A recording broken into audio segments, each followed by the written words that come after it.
faz assim conosco. Uma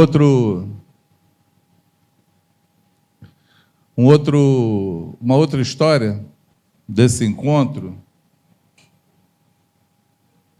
foi que nós ficamos assim igual uns peixes fora d'água.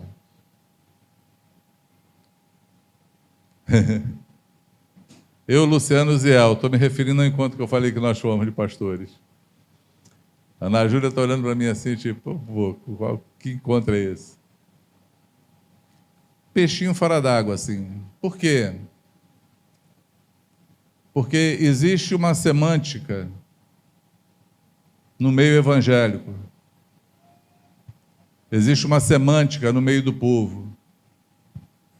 Existe uma forma de viver que, ao nosso ver, não coopera com o trabalho do Espírito Santo em nossa vida.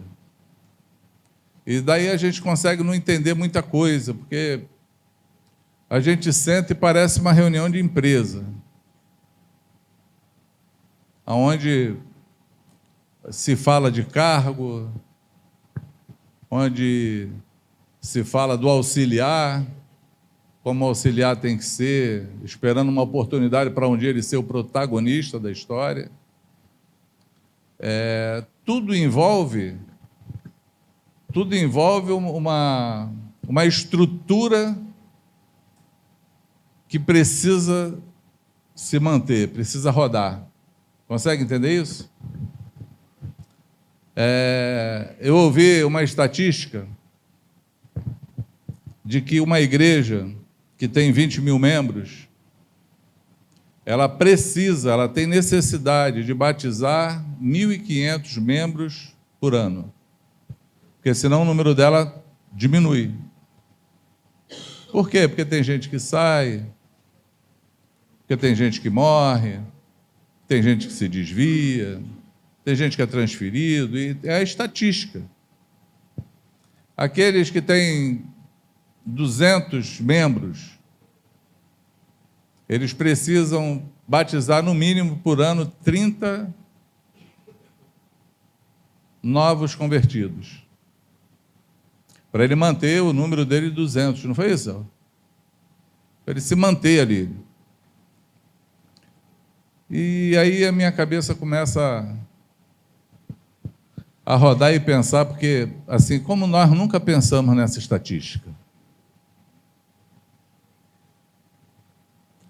como a gente nunca pensou que a gente precisa se mobilizar para manter a quantidade de pessoas que a gente tem.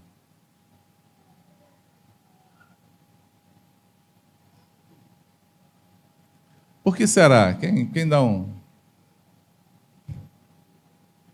Vocês agora estão em dúvida se eu estou falando se é bom ou ruim, né? Está todo...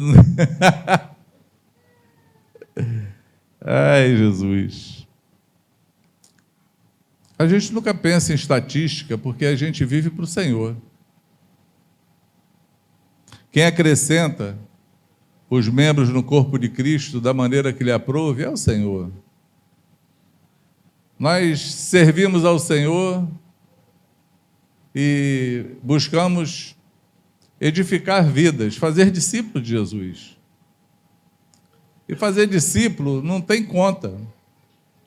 Você já parou para pensar que Jesus, depois de 3 anos de ministério, de muito trabalho, e Jesus trabalhava ao ponto de chamarem ele de louco, porque diz que ele não tinha tempo para comer. Onde ele chegava, a multidão acossava Jesus. O horário de Jesus orar era na madrugada. Era quando ele tinha descanso. Curando enfermos, limpando leprosos, ressuscitando mortos, libertando cativos do diabo, respondendo àqueles que se opunham a ele, aturando os fariseus, aturando os religiosos. Naquela toda a movimentação de Jesus, morreu, mas ressuscitou, subiu aos céus, diante de 500 testemunhas, E no final de todo o trabalho de Jesus, quem lembra quantos discípulos existiam? Quantos? 120. Lembra disso? Jesus falou assim: olha, tudo que vocês viram, tudo que eu ensinei para vocês, ainda não é suficiente para vocês serem minhas testemunhas. Eu tô para lá. Isso aí. Eu sempre erro. Aquilo que Jesus falou, ele falou: olha, ainda não é suficiente. Ainda não é. Vocês precisam serem revestidos do alto, de poder. Vão para Jerusalém, fiquem lá, que não muito depois desses dias, vocês vão ser revestidos pelo Espírito Santo. E eles foram para lá. A teologia diverge um pouco nesse tempo. Uns dizem que foram 14 dias, outros dizem que foram 40. Mas o 14 para mim é legal. 14 dias depois, é poucos dias, sim ou não? Depois de 14 dias, Jesus falou isso para 500 testemunhas. Paulo fala isso em Coríntios. 500 pessoas viram Jesus ressuscitado e ser assunto aos céus. Mas no dia de Pentecostes, só haviam 120 que permaneceram. Só permaneceram 120. Só esperaram 120. Só creram e aguardaram com fé a promessa chegar 120 pessoas. Só tinham 120.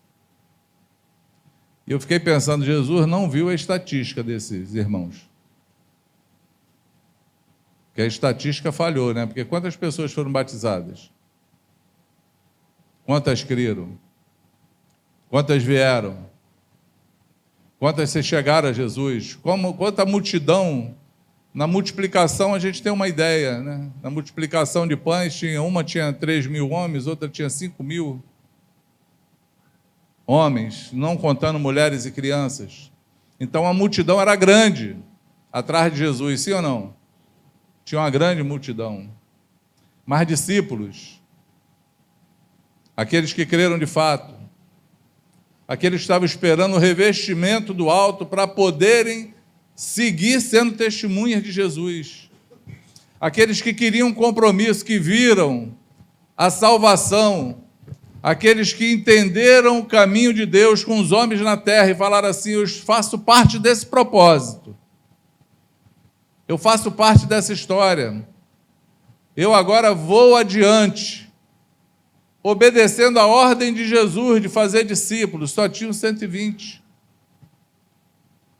Isso nos mostra que estatísticas humanas e organizações humanas, elas não estão coadunando, elas não estão na mesma linha da história, elas não estão no mesmo objetivo de Jesus, no plano dele, para salvar esse mundo. Quantos me entendem? Entende o que eu falo? Por quê? Porque se for simplesmente juntar multidões, se o caminho for juntar multidões, não seria fazer discípulo. Seria fazer coisas atrativas que pudessem trazer pessoas. Entende isso? Mas se o chamado é para fazer discípulo, se o chamado, Mateus 28, 18, ide por todo o mundo, fazei discípulos de todas as nações, batizando-as em nome do Pai, do Filho e do Espírito Santo, e ensinando a guardarem todas as coisas, ou a praticarem todas as coisas que eu vos tenho ordenado. E se vocês estiverem fazendo isso, eu estarei com vocês todos os dias até a consumação dos séculos. Deus tem um chamado para nós. Deus tem uma revelação que nós precisamos ter, os olhos revelados. De que nós somos uma peça fundamental e importante no trabalho que é de salvar esse mundo. Amém? Mas esse trabalho, ele não é um trabalho simples. Por quê, amados? Porque de geração em geração, Deus tem que levantar homens comprometidos com Ele, que odeiem o pecado, que queiram uma vida de santidade, que queiram estar envolvidos no trabalho de cuidar de pessoas, pastorear pessoas, ensinar pessoas como Jesus quer que você viva.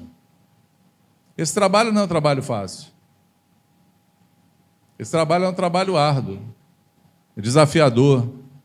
Eu falei isso na última reunião aqui. O desafio de viver a igreja nos relacionamentos é desafiador. Por quê? Porque a impressão que tem é que a gente não está fazendo nada.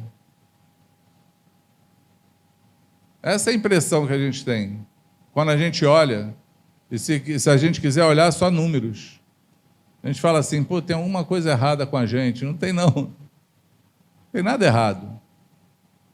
É só você olhar para o lado e ver as vidas que estão andando contigo, as pessoas que estão andando contigo, se elas são as mesmas pessoas que eram antes. Se elas estão sendo edificadas, se elas estão aprendendo a viver com Jesus, se elas estão entendendo que Deus tem um propósito na vida delas, se elas estão vivendo na luz, confessando o pecado, se elas querem ser transformadas, porque o que vai mudar a nossa vida é se nós permitirmos Jesus nos transformar. Sim ou não? Jesus falou um dia,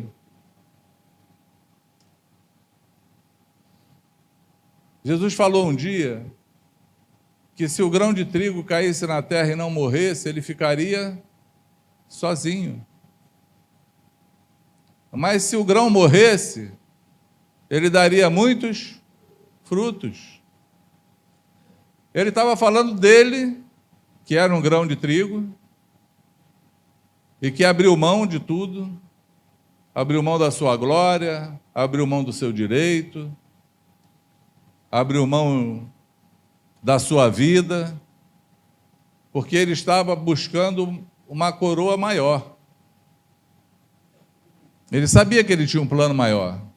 Mas esse grão de trigo também sou eu e você, sim ou não? O fruto, a frutificação na vida de um crente, ela está relacionada à morte dele. Ao quanto ele está disposto a morrer para ele mesmo e viver para Cristo. Porque ter uma audiência de 20, 30 mil pessoas que não são formadas em Jesus, qual valor tem isso no final?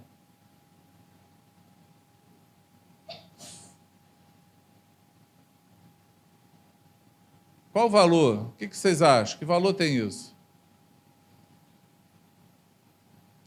Tem umas palavras na Bíblia confrontadoras.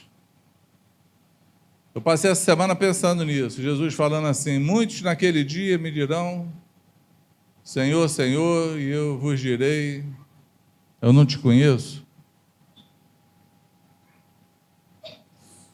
Mas, Senhor,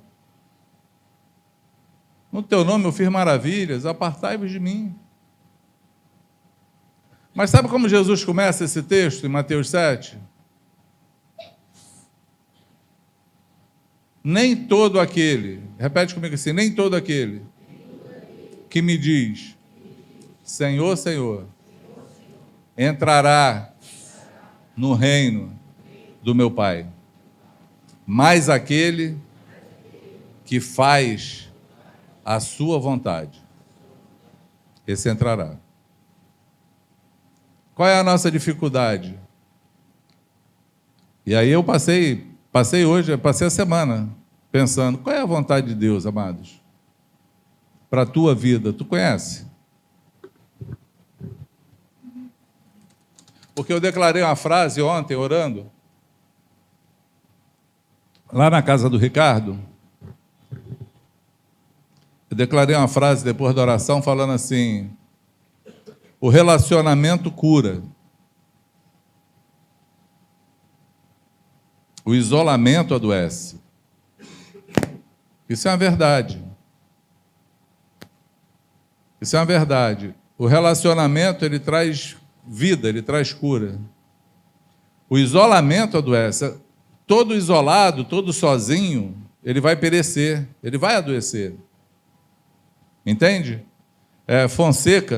Gerson Fonseca, pastor, declarou assim, quem anda sozinho, anda muito mal acompanhado. Que você não é uma boa companhia para você sozinho.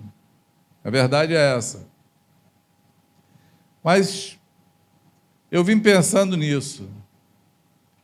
Não é todo relacionamento que cura. Existem relacionamentos que adoecem também. Falei, essa frase não foi bem colocada. Porque o relacionamento em Deus, no reino, fazendo a vontade do Pai, ele traz cura. Quando existem pessoas que têm a coragem, o amor suficiente de olhar para o irmão e falar assim, isso aqui está errado, o que está acontecendo contigo?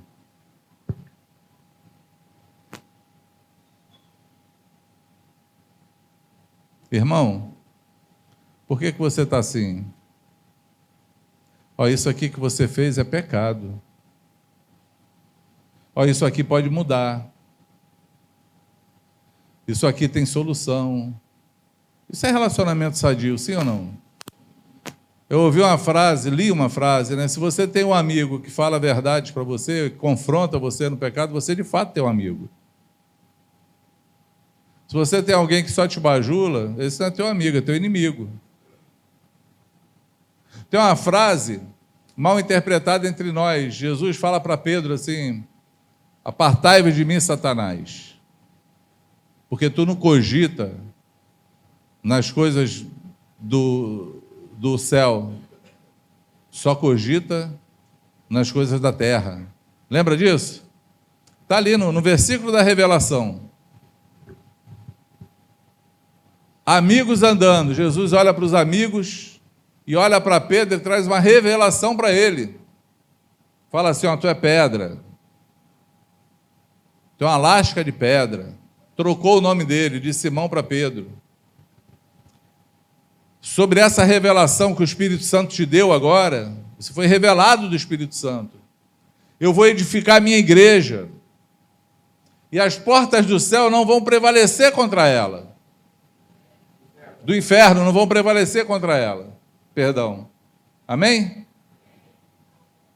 E aí ele fala assim, convém que o Filho do Homem seja entregue na mão dos malfeitores, que venha padecer, que venha morrer, ser crucificado. E aí Pedro entra e fala assim, para de falar besteira, de maneira nenhuma isso vai acontecer contigo. Ele repreendeu Jesus. Mas ele repreendeu segundo a vontade de Deus ou segundo a vontade do coração dele? Ó, como tem relacionamentos que podem adoecer. Jesus está falando da vontade de Deus, que era que ele morresse na cruz, para que ele viesse salvar o mundo. Mas Pedro, por ser muito amigo, admirador,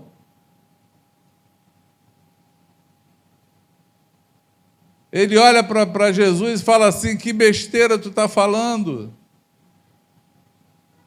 nenhum mal vai te acontecer. E aí é quando Jesus fala assim, para trás de mim, o quê? Satanás. Você sabe qual é a tradução de Satanás? Adversário. Tá ruim, hein? Adversário. Satanás, ele é o adversário. É assim, eu já vi muita gente falando que o diabo entrou em Pedro naquela hora. Não, o único lugar que está escrito que o diabo entrou em alguém foi em Judas. E aí o diabo se apossou de Judas, quando ele foi trair Jesus. Ali Jesus estava falando assim, porque a palavra traduzida é Satanás, mas ele está falando assim, olha, para trás de mim, porque você é meu adversário. Você está se opondo à vontade de Deus na minha vida. Você está sendo pedra de tropeço.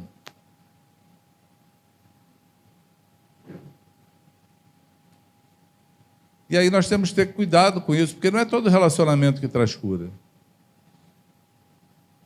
Porque pode ter relacionamentos que adoeçam você.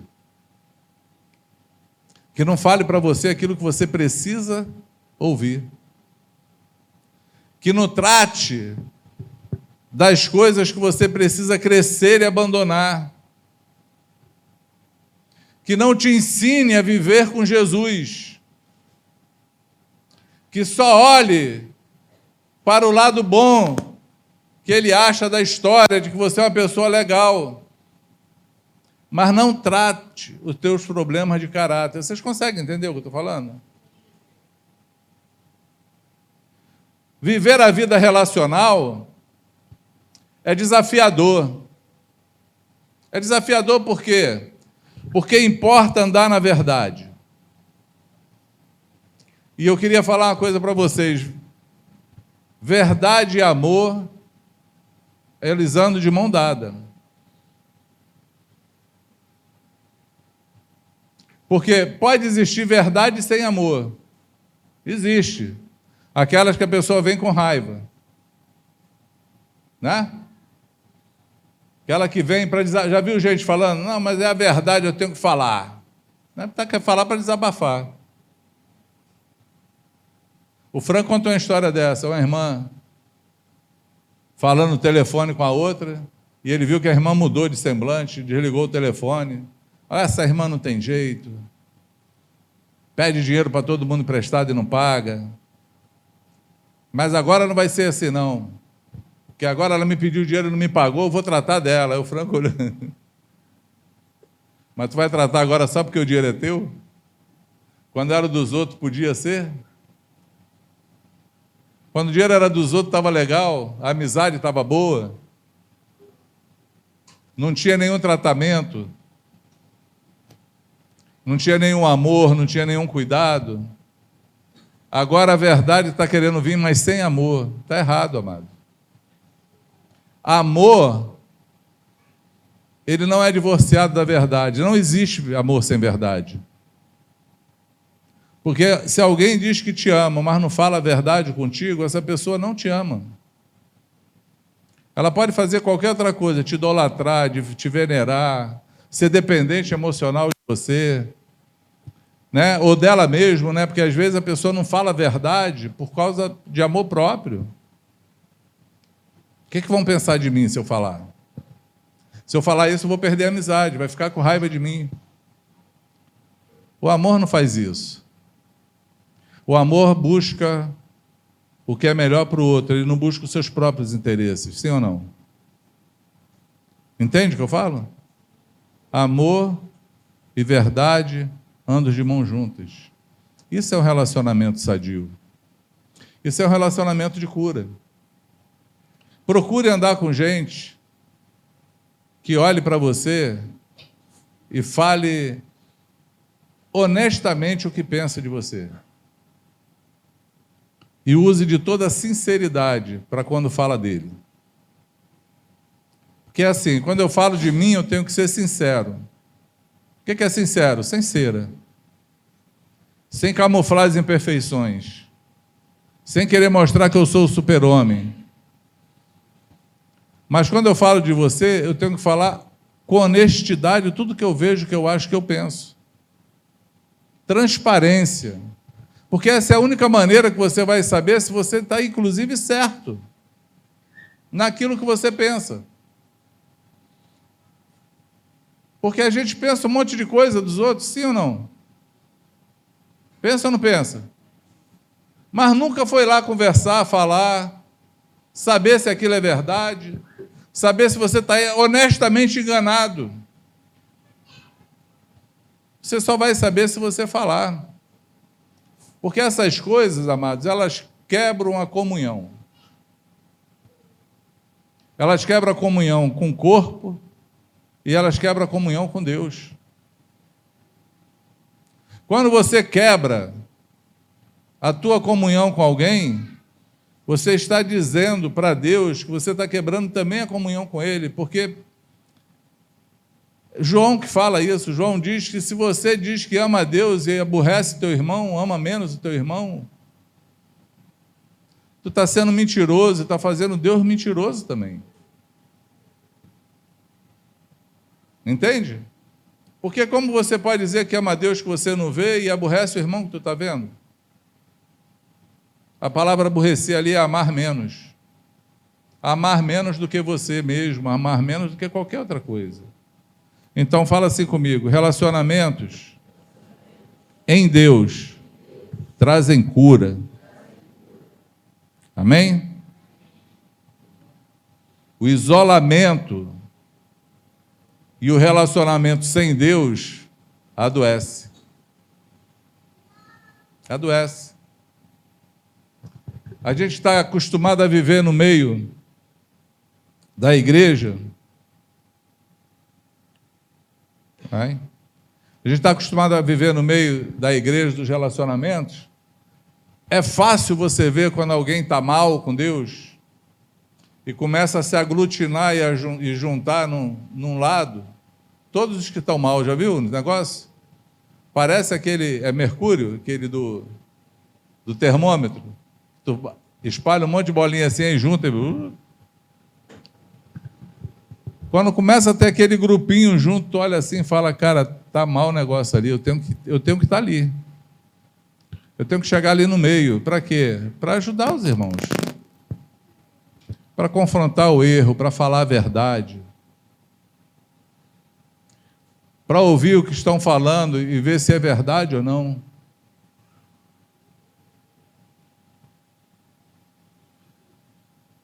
Eu estava em viagem agora, pouco tempo, né? Agora o Luciano fala, mas há pouco tempo, tem pouco tempo.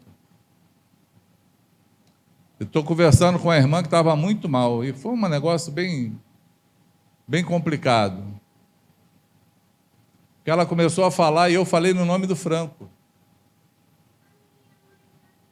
E quando eu falei no nome do Franco, a irmã falou assim, nem me fala nesse nome. Chega, eu tomei um susto. Estou muito mal, me desconsiderou, falou um negócio comigo, achando que eu tinha a obrigação de saber. E ela confundiu o que o Franco falou com ela. Eu vi nitidamente que ela confundiu, porque eu conheço o Franco. E aí, amados, ela falou, e eu tentei falar para ela que não era aquilo que ela pensou. Sabe quando você compreende mal uma pessoa? Eu já tive uns assuntos assim, de que eu falei uma coisa e a pessoa entendeu outra, e saiu com raiva de mim. E nem me procurou para saber se era aquilo mesmo que eu tinha falado, ela simplesmente entendeu a palavra errada. E aí eu estou ali, tentando falar, como eu vi que eu não ia ter sucesso, porque o próprio marido dela falou, nem adianta. Quando começa a falar, não para mais. Aí logo eu saquei que o marido também já sabia da história. Mas também não tratou. Não pastoreou o coração da esposa. E aí eu, calmamente olhando, abri meu telefone, achei o contato do Franco. liguei para ele. E está a irmã lá no discurso dela, lá, e eu... Fala, Franco, tudo bem? Empalideceu na hora. Ah, não. Cara, eu estou aqui com a irmã fulana, e ela está falando uns negócios de você aqui, que eu acho que ela te entendeu mal, mas ela tem que falar contigo, não é comigo. Fala com ela aí. Toma, irmã, fala aí com ele. Aí eu estou ouvindo ela falando com ele. Ah, é. Não, é que eu fiquei muito chateada com isso. Ah, o Cidinho até falou isso, que eu tinha entendido errado. Foi isso mesmo.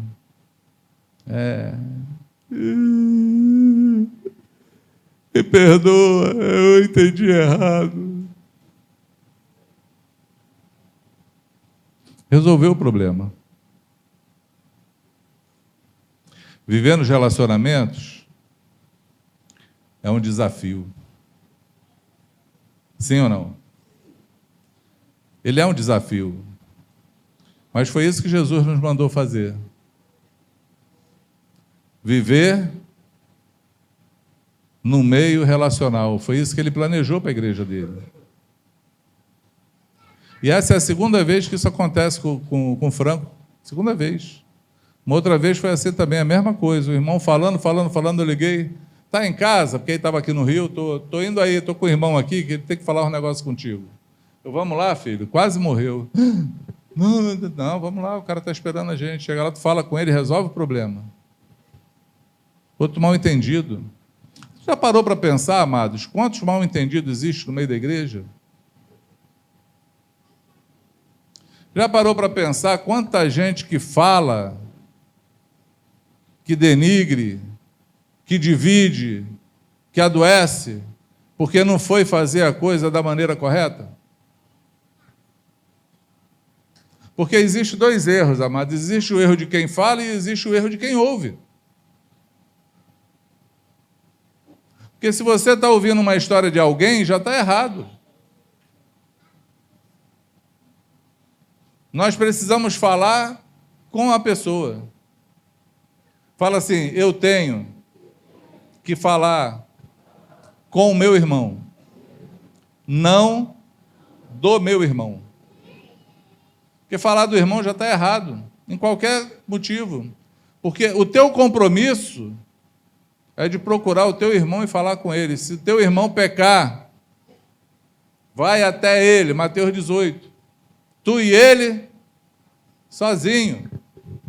Se ele te ouviu, ganhaste o teu irmão. Jesus já está dizendo qual é o motivo que você vai conversar. Qual é o motivo? Ganhar. Não é perder, é ganhar. Aí você tem que ir quebrantado, já se sentindo menor do que ele, já disposto a ouvir qualquer impropério, para poder estabelecer a paz, que nós precisamos acessar o coração de alguém. Por quê, amados?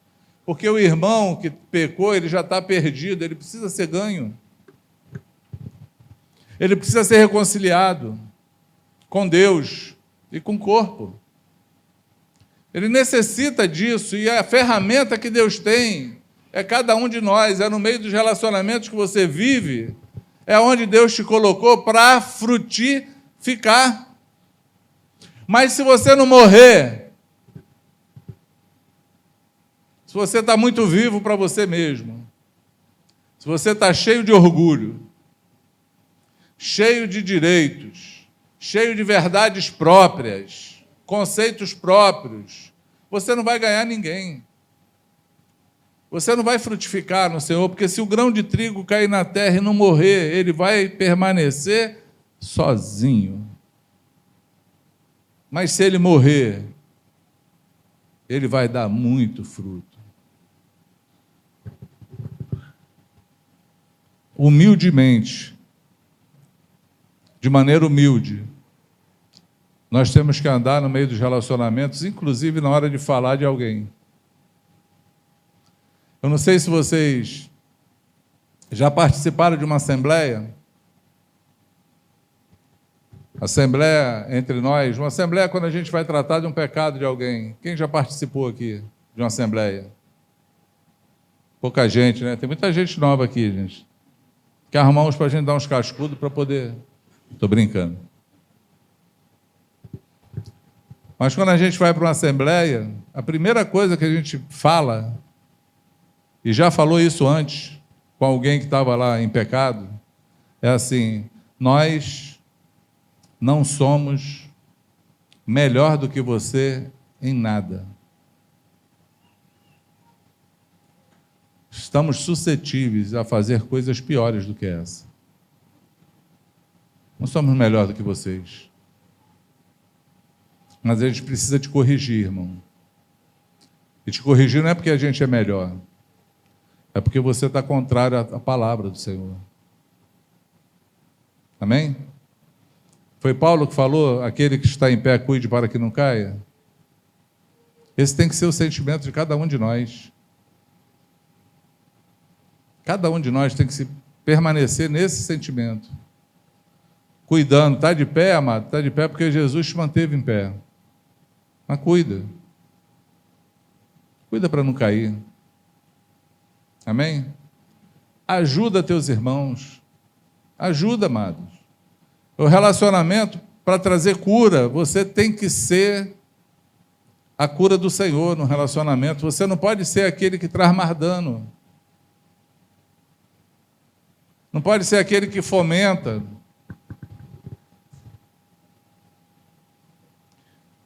Eu acho que foi uma postagem que eu fiz no Instagram, que fala assim: o diabo tem 3 aliados. Quem leu isso? O diabo tem 3 aliados, 3 servos. Eu ouvi dizer, me contaram, são aliados. Eu ouvi dizer de alguém, me contaram. Não é assim? E o que mais? Esqueci o terceiro. Mas ele tem uns aliados no meio dos relacionamentos.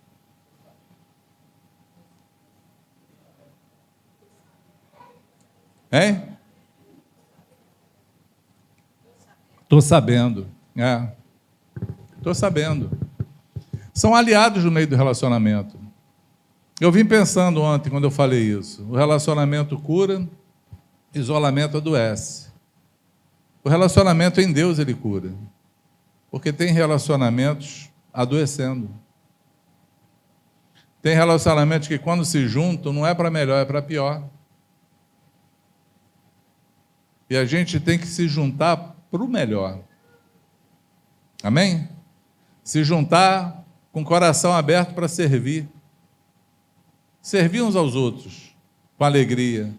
Quando a Bíblia fala que nós temos que servir uns aos outros, o que a gente pensa? A gente só pensa no serviço braçal. Ouvir alguém e aconselhar segundo a palavra é um serviço. Sim ou não? Orar por alguém não é um serviço? É ou não é? Embora hoje é a maior mentira no meio evangélico, sabia disso?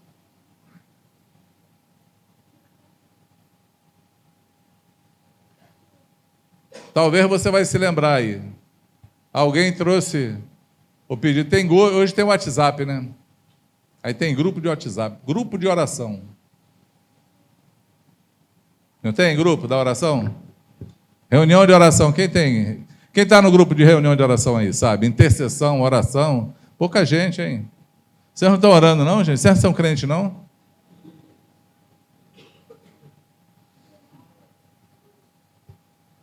Aí pede assim: ora pelo fulano, está doente. Aí você bota aquela mãozinha assim, né?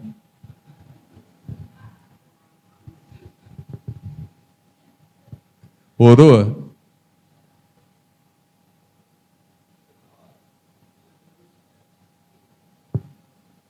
Orou?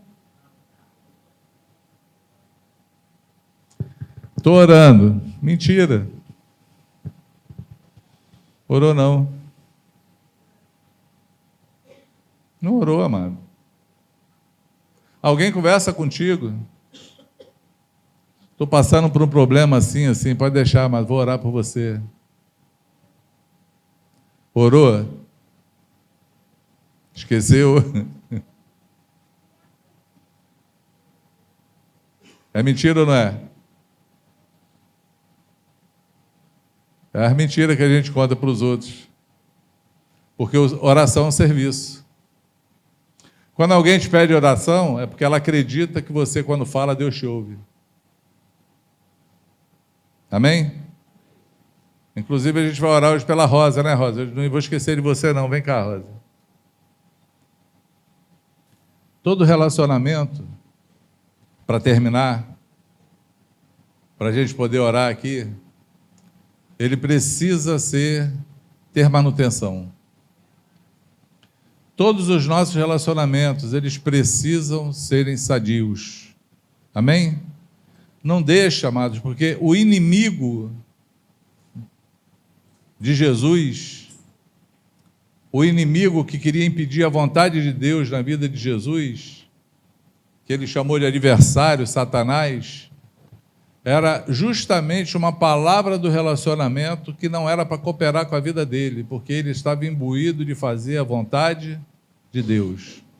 Não deixa o diabo entrar no meio dos teus relacionamentos. Não tenha problemas relacionais com ninguém. Com ninguém, acerte todos. Viva na luz. Viva na verdade. Confronte histórias. Perguntem, ok? Não fiquem com mágoa, não vivam presos por mágoas, por ressentimentos, por coisas que não foram bem ditas ou foram mal interpretadas. Não deixe isso acontecer na tua vida.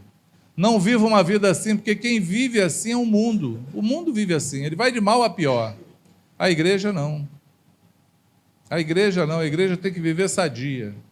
A igreja tem que ser o pão da ceia. É uma massa só, mas todos estão ali. Não dá para tirar ninguém. Não deixe isso acontecer contigo. Não se esquive de falar a verdade com ninguém. E tenha humildade para ouvir quando falam de você. Tenha humildade. Porque é difícil, já considera isso. Quando alguém chega para você para falar de um erro teu, a primeira coisa que você tem que considerar, que a primeira coisa que a gente quer fazer é o quê? Se defender. Mas nunca perca a oportunidade de se humilhar. Nunca perca. Entende? Nunca procure se defender. Por quê? Porque quem está de fora, às vezes vê mais do que você. Sim ou não? Aqueles que dirigem aqui sabem, a gente olha no retrovisor, tem pontos que são cegos. Você não vê porque não está no teu alcance. Só sabe que você está com mau hálito o outro que você está falando com ele. Você não consegue sentir o teu mau hálito. Está com mau hálito aí. Tô não, tá, amado, tá ruim. Eu salvei a vida de um pastor assim. Eu ouvi todo mundo falando que o cara tinha mau hálito. E eu estava ali no Quality um dia, ele estava pregando, eu estava na primeira fileira e eu senti o mau hálito dele lá. Eu falei, caramba, é verdade o que falaram, porque eu não tenho olfato.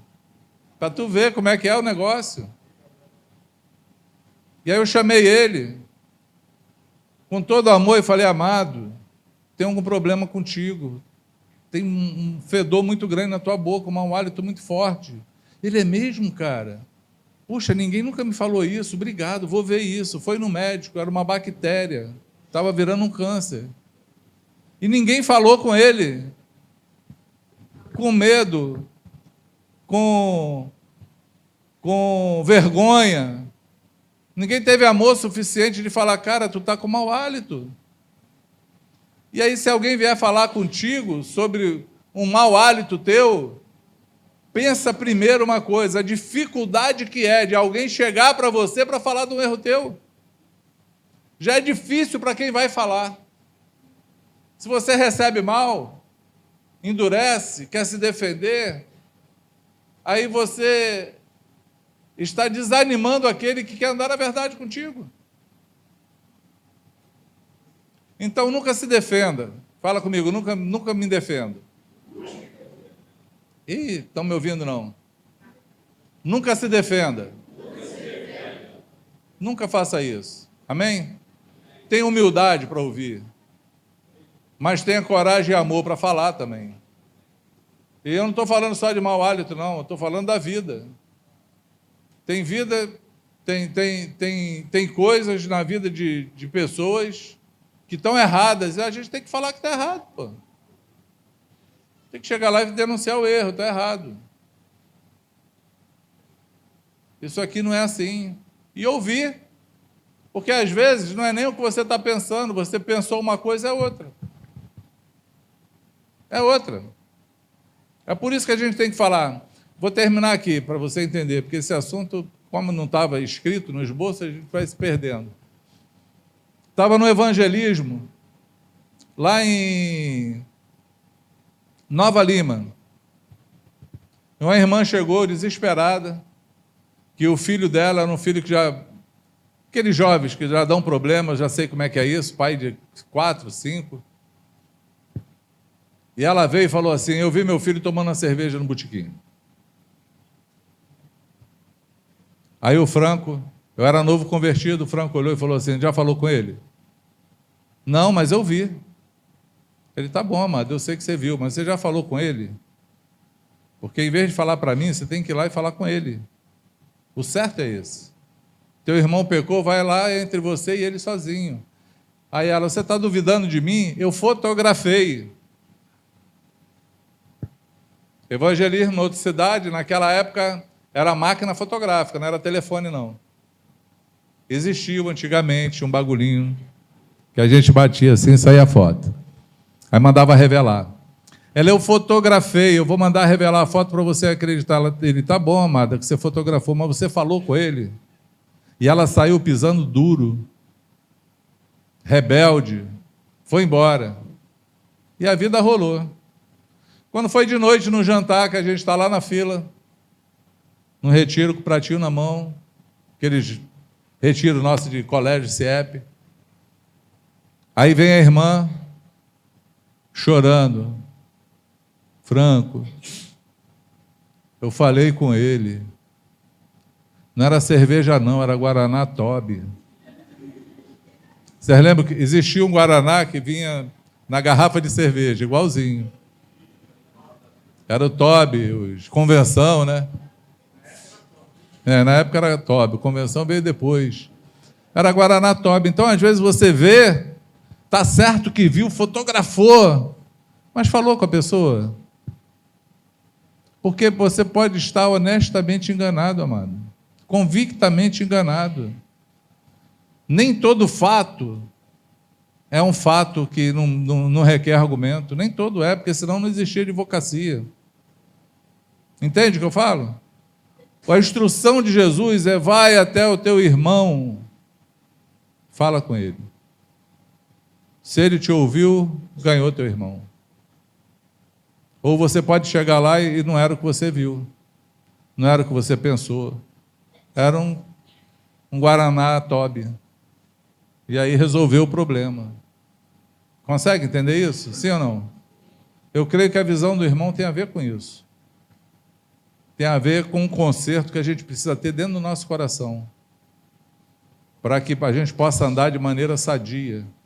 E não abre brecha para o diabo, não dê lugar ao diabo, não dê ocasião ao diabo na nossa vida. Não sejamos nós adversário do Senhor na construção do reino de Deus na vida de outros. Não sejamos nós.